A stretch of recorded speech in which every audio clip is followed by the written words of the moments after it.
السلام عليكم ورحمة الله وبركاته. أهلا ومرحبا بكم في فيديو جديد.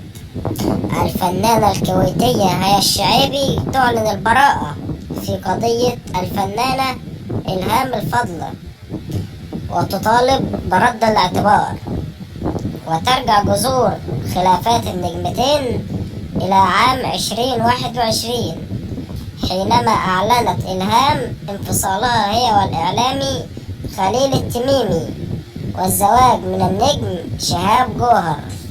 وشهدت هذه الفترة الكثير من الأحداث، من بينهما مهاجمة شقيق هيا سامر الشعيبي زواج الفضل وجوهر، واتهامها بالظلم والتسرع لخليل التميمي. وردت إلهام على الاتهامات وقامت برفع قضايا عليه وعلى أخته، وقامت بحبسهم. وهيا الشعيبي تمت تبرئتها اليوم. وبكده يكون الفيديو بتاعنا انتهى. لو عجبك الفيديو ما تنساش تعمل لايك للفيديو واشتراك في القناة عشان يوصلك كل جديد من الأخبار على نجوم الفن في الوطن العربي. يلا سلام.